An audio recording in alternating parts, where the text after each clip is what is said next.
66 വർഷത്തെ പൈതൃകം നിലനിർത്തിക്കൊണ്ട് പാളയം പച്ചക്കറി മാർക്കറ്റ് ഇവിടെ തന്നെ നിലനിർത്തണമെന്നതും അതുപോലെ തന്നെ കച്ചവടക്കാരുടെ ലൈസൻസ് പുതുക്കി വാടക സ്വീകരിക്കണമെന്നീ രണ്ട് ആവശ്യങ്ങൾ ഉന്നയിച്ചുകൊണ്ട് ഇപ്പോൾ പാളയം പച്ചക്കറി മാർക്കറ്റിൽ 48 മണിക്കൂറത്തെ റിലേ സമരം ആരംഭിക്കുകയാണ്. സമരത്തിന്റെ ഉദ്ഘാടനം MLA അഡ്വക്കേറ്റ് ഫൈസൽ ബാബു ആണ് നിർവഹിക്കുന്നത്. പാളയം പച്ചക്കറി മാർക്കറ്റ് കല്ലുത്താൻ കടവിലേക്ക് മാറ്റില്ലെന്ന പ്രതിഷേധം തുടർന്നുകൊണ്ടിരിക്കെ വിവിധ ട്രേഡ് യൂണിയനുകളുടെ നേതൃത്വത്തിൽ വ്യാപാരികളും തൊഴിലാളികളും 48 മണിക്കൂർ നീണ്ടു നിൽക്കുന്ന റിലേ നിരാഹാരത്തിന് ഇന്നു മുതൽ തുടക്കം കുറിച്ചു. 66 വർഷത്തെ പൈതൃകം നിലനിർത്തിക്കൊണ്ട് പാളയം പച്ചക്കറി മാർക്കറ്റ് പാളയത്ത് തന്നെ നിലനിർത്തുക, പച്ചക്കറി മാർക്കറ്റിലെ കച്ചവടക്കാർക്ക് ലൈസൻസ് പുതുക്കി വാടക സ്ഥിരീകരിക്കുക എന്നീ ആവശ്യങ്ങളാണ് പ്രധാനമായും സമരം മുന്നോട്ട് വയ്ക്കുന്നത്.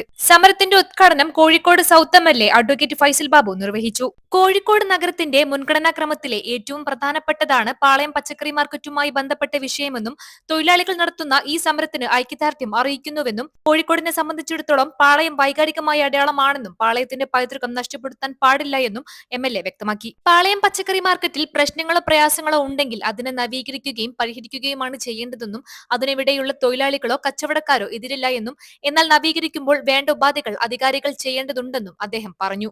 AT Abdu, PK Krishnadas, SV Syed, Muhammad Shameel, Basheer, Bapu Haji, P Rajeev, SK Abubakar, Preman, Rafeeq, Sajid, Nasar, Abdul Jaleel, Mustafa, Muhammad Basheer, Abdul Rasheed എന്നിവർ സമരത്തിൽ പങ്കെടുത്തു.